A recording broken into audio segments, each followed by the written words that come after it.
अभी तो नहीं आ रहे हैं ठीक। साथियों नमस्कार, मैं विपिन कुमार उर्फ विराट, जय हिंद।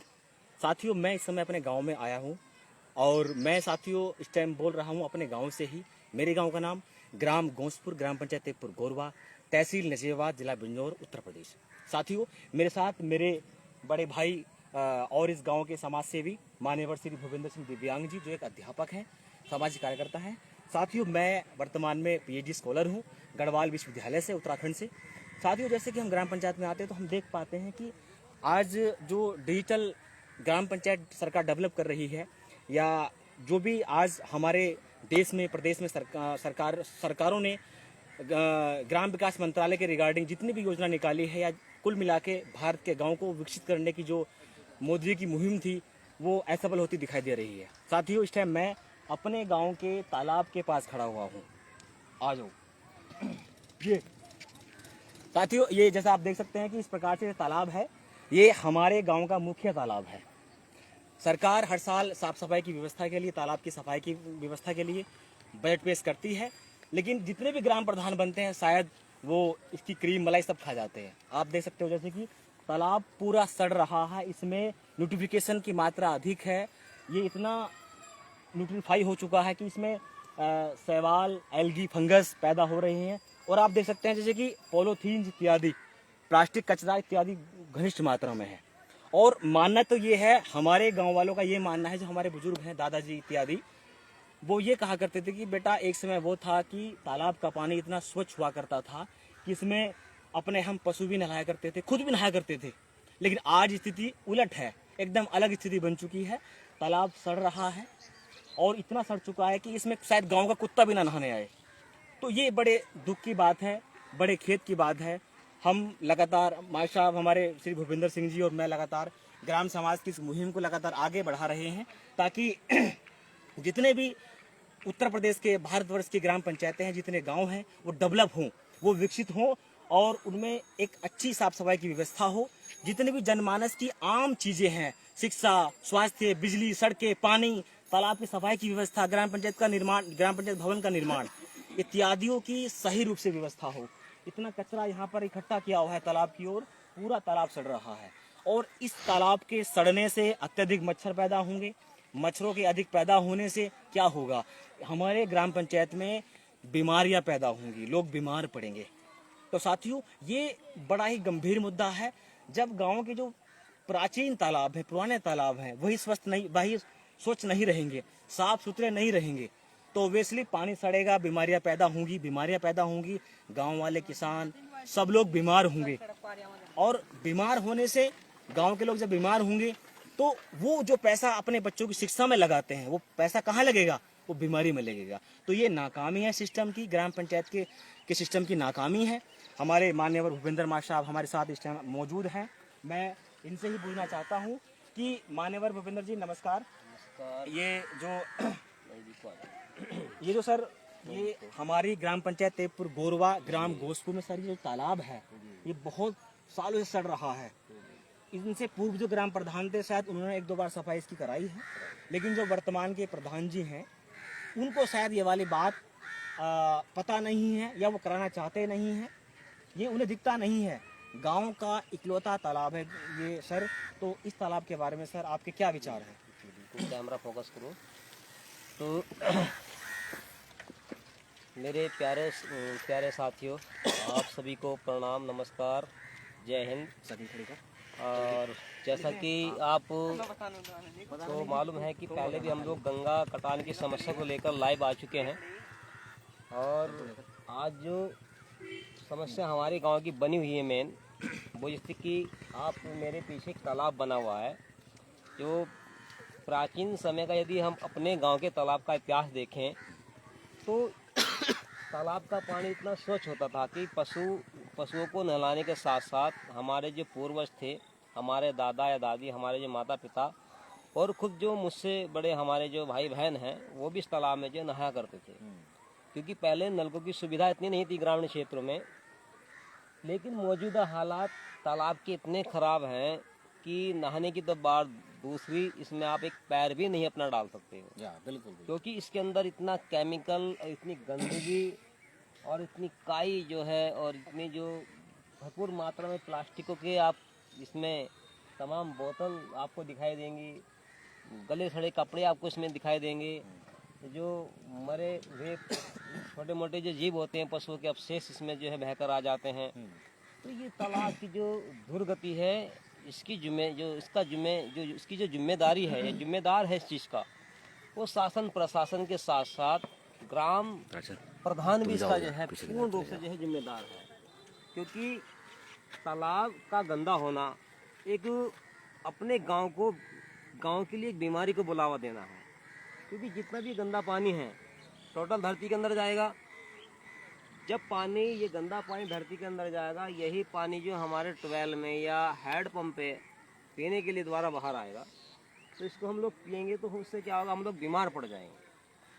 तो मेरा मानना ये है कि इस तालाब की चारों तरफ से बाउंड्री करके इस तालाब का जो एक साइड वाला जो तल है इसको पक्का करके, और जो इसका जो निचला जो खराब अवशेष इसके अंदर पड़ा हुआ है, मिट्टी पड़ी हुई है, इस मिट्टी को सुखाकर निकाला जाए और इसकी बाउंड्री करके चारों तरफ से इसके चारों ओर अच्छे सुंदर सुंदर जो है वृक्षों का जो निर्माण किया जाए, वृक्ष लगाए जाए, ताकि जो है तालाब की सुंदरता बनी रहे।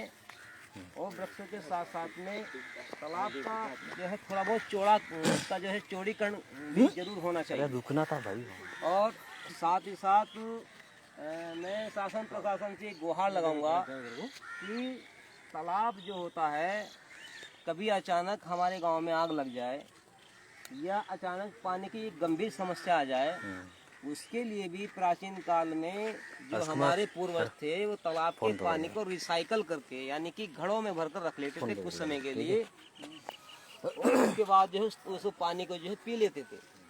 तो मेरे शासन प्रशासन से ये निवेदन है कि तालाब की गंदगी को साफ किया जाए, तालाब के चारों ओर जो है बैठने की जो है टेबल या जो चेयर होती हैं सीमेंट वाली, वे लगाई जाएं, इसकी बाउंड्री की जाए। बाउंड्री के साथ साथ में इसमें जो है छोटी मोटी जो नाव होती है जिससे हम लोग तैराकी करते हैं गांव के, मतलब जिसको सरोवर बोलते हैं, इसको जो है साफ स्वच्छ करके इसके अंदर जो है ये छोड़ी जाए, ताकि जो है हमारा भी यहाँ बैठने में मन लगे और शासन प्रशासन कभी यहाँ घूमने आए गुरुजी तो इसमें उनका भी जो है यहाँ मन लगे। गुरुजी इसमें एक व्यवस्था और कर सकते हैं मेरे हिसाब से, जैसे कि अगर साफ सफाई चारों तरफ करा के और बेंच भी बैठने वाली लगा दी जाए, और चारों तरफ इसके वृक्षारोपण या फूलारोपण, जो फूल होते हैं, फूल के जो पौधे होते हैं, बिल्कुल हम उनको भी इन पर लगा सकते हैं। बिल्कुल गुलाब के फूल लगाइए।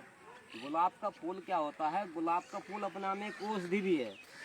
भाई जब हम तालाब के पास बैठेंगे, गुलाब को देखेंगे, हमारे चेहरे में मुस्कान आ गई। जी जी जी। जो हमारे अंदर लगभग कोई बीमारी है, वो हम यदि हंसते हैं, एक दूसरे से बात करते हैं, क्योंकि गुलाब का मतलब है प्रेम, और प्रेम क्या है, आदमी का रोग काटता है। तो यदि सरकार चारों तरफ गुलाब के पेड़ लगवा दे, या जो क्या बोलते हैं पेड़ और आता है, क्या नाम उसका, जो जिसका फूल होता है पीला पीला, कनेर का और कनेर, गुड़हल इत्यादि, गुड़हल इत्यादि, और बहुत सारे ऐसे पेड़ हैं जो बड़े बहुमूल्य होते हैं। अगर इसके चारों तरफ लग जाएं तो उससे क्या होगा, उससे बहुत सारी जो है गंदगी भी साफ हो जाएगी, और हम यहाँ बैठने में बड़ी आसानी से आपस में वार्तालाप कर सकते हैं। समय निकाल के, मौसम सही है तो आप पेड़ के नीचे किताब भी लेकर बैठ सकते हो। बहुत बढ़िया। ये सर ये आपका बड़ा अच्छा मुझे लगा ये, कि जैसे यहाँ पेड़ लग जाएं, भैंस अगर बैठने की रखी जाए, तो विद्यार्थी जो हमारे बच्चे गांव के पढ़ने लिखने वाले बच्चे हैं, वो कभी भी यहाँ आकर बैठ सकते हैं, किताब लेकर पढ़ भी सकते हैं। साथियों एक झलक में दिखाना चाहता हूँ बहुत करीब से आपको, ये देखिए, और भैया ये दादा, ये देखो, ये थोड़ा जूम करना, इसको ना जूम करना और दिखाना चाहूँगा। ये देखो साथियों, आप गौर से देखिएगा, ये पूरा तालाब सड़ रहा है, इसमें प्लास्टिक का कचरा बहुत अत्यधिक हो चुका है, और पूरे गांव का केमिकलाइज्ड जो पानी है, जो रासायनिक पानी है, साबुन का, शैम्पू का, कपड़े धोने का इत्यादि पानी सब इसमें आज घुलता है। अब तालाब का जो न्यूट्रिफिकेशन है वो अत्यधिक हो चुका है। ये अति पोषित तालाब है, और अति पोषित तालाब में क्या होता है, एल्गी, फंगस इत्यादि पैदा होते हैं, और कुछ विषैले बैक्टीरिया, विषाणु पैदा होते हैं, मच्छर पैदा होते हैं। तो वो एक बीमारी के लिए तैयार चीज़ें ये होती हैं। और तालाब अगर गंदा बना रहेगा तो बीमारियां फैलेंगी। तो ग्रामवासी जो पैसा शिक्षा में लगाएंगे, बच्चों की पढ़ाई लिखाई में लगाएंगे, अपने घर के बनाने में लगाएंगे, वो पैसा बीमारी में लगेगा। तो ये ग्राम पंचायत सिस्टम की एक बहुत बड़ी चूक है, ये बहुत बड़ा फेलियर है उनका।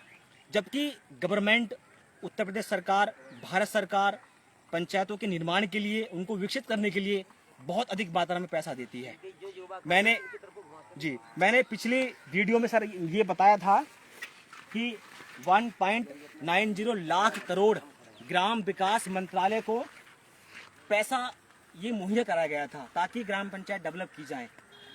उधर हमारा ग्राम पंचायत है वो भी अधूरा पड़ा है, टंकी का निर्माण वो भी अधूरा पड़ा है, तालाब कई सालों से सड़ रहा है, बीमारियां पैदा हो रही हैं, ग्रामवासी बीमार भी पड़ रहे हैं। तो साथियों, मेरी ये अपील है कि उत्तर प्रदेश सरकार इस पर ध्यान दे अवश्य। और जैसे कि मैं एक दो युवा से बात करना चाहूँगा, ये हमारे भाई हैं एक, तो भूपेंद्र कुमार जी, ये बताइए ये जो तालाब सड़ रहा है इसमें आपकी क्या राय है? ये तालाब सही होना चाहिए, चारों तरफ बाउंड्री होनी चाहिए इसकी, जो यहाँ थोड़ा ये निकलता हो भी अच्छा लगे, जो आके आदमी बैठे हैं देखे भी बहुत सुंदर वो है, बीमारी से बचे, और सब बच्चे जो इधर आधर जाते हैं अपने यहाँ आके बैठे अपना एंजॉय ले, थोड़ा देखे। बहुत बढ़िया। हाँ, आपका क्या विचार है इस तालाब में? हमारा यही कहना है, अगर इसका निर्माण सही से होगा तो गांव अच्छा लगेगा, स्वच्छ रहेगा और बीमारी दूर रहेगी हमारे गांव। बहुत बढ़िया, ये अच्छा विचार है। साथियों, हमने समय समय पर युवाओं की भी राय जानी है इस मामले में। पिछले 4-4.5 वर्षों में ये तालाब एक बार भी साफ नहीं हो पाया है। इसमें देखो, आपको जैसे बरसात चल रही है, पानी की मात्रा भी कम है। उसका रीज़न ये भी था कि जो बरसात के पानी के लिए जो निकासी थी उसको रोकी गई थी, क्योंकि आगे हमारा जो गंगा, नीचे एकदम गंगा है और नीचे तटबंध, हमने जैसे पिछली वीडियो मैंने बताया है आपको कि तटबंधों की व्यवस्था की गई थी ताकि गंगा के माध्यम से भूमि कटाव ना हो। वो हमारा जो मिशन था साथियों, वो कामयाब हुआ। अब जो मुख्य मिशन है वो ये है कि ग्राम पंचायत के जो मुख्य बेसिक कार्य है, जैसे तालाब की सफाई की व्यवस्था हो गई, गाँव में जो सड़कें हैं जो टूटी फूटी पड़ी हैं, जो नालियाँ हैं जो सफाई नहीं होती, उनकी समस्या हो गई, और जो ग्राम पंचायत भवन अधूरा पड़ा है उसकी समस्या हो गई, और वहीं पर जो टंकी का जो निर्माण है जो अभी तक पूरा नहीं हुआ है वो भी अधूरा है, और उसी ग्राम पंचायत भवन में जो लाइब्रेरी बननी थी जिसमें हमारे गांव के बच्चे पढ़ सके, अध्ययन कर सके, वो भी नहीं बन पाई।